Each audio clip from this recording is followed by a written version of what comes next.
Welcome back, listeners. It is that time of the day when we bring you a short segment entitled HungerMitao. Friends, the Indian American community has made a mark as hunger fighters in North Texas by helping North Texas Food Bank raise more than 2.25 million meals in their very first year. And to share more with you on that front, I welcome Raj and Aradhana on our show. Welcome. Thank you. Thank you, Kiran. It's always great to see you. Same here. Good afternoon, friends, and welcome to the Hunger Mitao segment, brought to you each week by the Indian American Council. We are your hosts, Raj and Aradhana Asawa.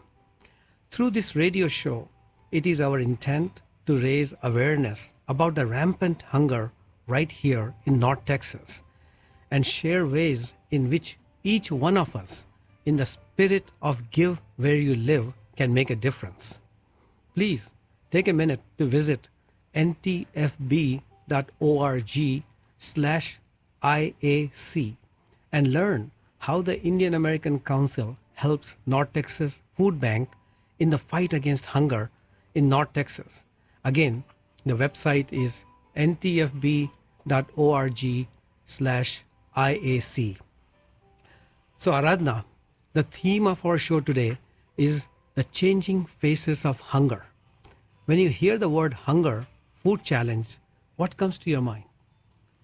Well, growing up in India, food insecurity was very visible.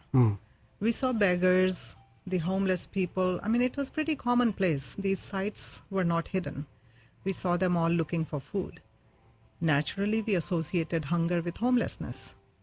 But even in America, hunger was something we expected to be in inner cities and metropolitan downtowns where the homeless and the panhandlers were visible.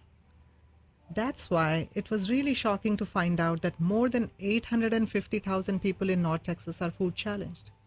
We don't see the evidence to support this.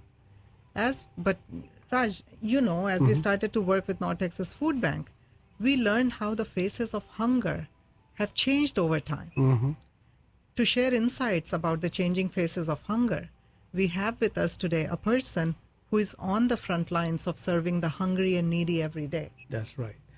Yes, we are happy to welcome Jay Cole of Crossroads Community Service here in Dallas. Jay is the Executive Director of Crossroads Community Services. I welcome Jay. Jay, can you hear us? Yes, I can, and thank you, Raj and Anna. It is so great to join you. Jay, so glad you are here, and we didn't run into any technical problem. That's always good. Jay, you lead one of the most important agencies in the North Texas Food Bank's feeding network. Can you share briefly with our listeners what that means? Yes, sir. Thank you for asking. People often wonder what the food bank does, and simply put, the food bank's primary job is to acquire and then distribute massive amounts of food, especially fresh produce, to local agencies like ours so that we can provide the groceries for families, single parents, disabled individuals, and seniors to prepare nutritious meals. Crossroads Community Services is also what is known as a hub of the North Texas Food Bank, which means that we distribute food to smaller community distribution partners here in North Texas. Crossroads began pioneering this hub-and-spoke distribution model in 2006, and the food bank embraced it in 2010. Nice. So effectively, we help the North Texas Food Bank put ample amounts of the right food on the table of those who really need it. Fantastic. Wow. So critical, right? So you're on the front line, Jay. You see the faces of hunger. Tell us about how you've seen the faces of hunger change over time, because food insecurity is not homelessness anymore, is it? No, Anna, it is not. You are absolutely right. The biggest change that we've seen over the past 18 years is that more working families need more food when there's an unexpected medical expense or some other expense. It's humbling to meet so many people who day in and day out do an amazing job of living on a shoestring budget.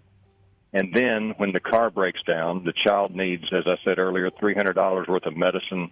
Relatives or friends need to move in for an extended period. it's not uncommon that the family budget is temporarily turned upside down. So when a family of four leaves our pantry with 100 pounds of groceries, they not only have the food to prepare 80-plus balanced meals, they also save about $200 in food cost. And when you're living on an income of, say, $2,000 a month, that's a lot of extra money. Absolutely. Yeah. Examples of the awesome faces that we see each day include single moms working one or more jobs while raising one or two children, persons negotiating life with significant disabilities. There are seniors who have worked many years for others and who were paid low wages in cash. So they were able to support their families, but were unable to accrue adequate retirement benefits. And so they need to come to us. Veterans returning from active duty who are unable to work and needing food assistance. Children in school getting reduced or free meal programs and then not having enough to eat over the weekend or during school breaks.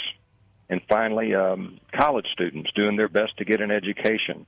They're paying for books and rent, tuition, and need a little extra help. So hopefully this paints part of the picture for our listeners. Jay, I cannot tell you how effectively you articulated that, because as Anna started this session by saying, almost always we associate hunger with homelessness, but what you are painting here is a picture of somebody like you and me who just happened to fall on hard times or some unplanned, unprecedented event happening in their lifetime, and suddenly they are, right now figuring out where their next meal will come by, as well as they'll have to figure out and make choices between medicine, mortgage, and food. Jay, that was outstanding. I mean, you're talking about seniors, you're talking about children, you're talking about veterans. So these are our normal, average Americans, who are running on some tough times and need food. So Jay, I can't thank you enough. And let me ask you, as we have a short segment here. So as we wrap up this interview, if you had to tell people one thing about hunger, what would it be? Raj, Anna, I invite people to avoid labels, stereotypes, and judgments. This job has taught me, that we can never really know a person's true story until we listen. We talk with them, and we do our best to imagine walking a mile in their shoes. Having the opportunity to learn about each person's unique strengths, gifts, challenges, and stories, and then build caring, trusting relationships is truly our greatest joy. People can have a job, as you've said, more than one, have a roof over their heads, or have access to transportation and still struggle to make ends meet. So let's meet the folks with love and compassion and a commitment to make this region a better place to live and work, because I know that together we can do that. And we very much appreciate your good work in raising awareness and support for this important need. Thank you. Thank you so much, Jay, for that important reminder. We appreciate what you do, and thank you very much for spending this time with us. Anna and Raj, you are welcome, and thank you for having me on your radio show. We do give special thanks for the Indian American community for providing amazingly more than 2.25 million meals in just 1 year for our food challenged neighbors. We need more communities and community members to join in the fight against hunger, and we would love for your listeners to come volunteer so that together we nourish people and we power change. Fantastic. Well said, Jay. Thank you again. Thank you, Jay. Friends, we are coming Bye-bye. close. Thank Bye. you. Thank you. Thank you. We are coming close to the end of our show, but we'd like to end the show by sharing some hard facts from North Texas Food Bank.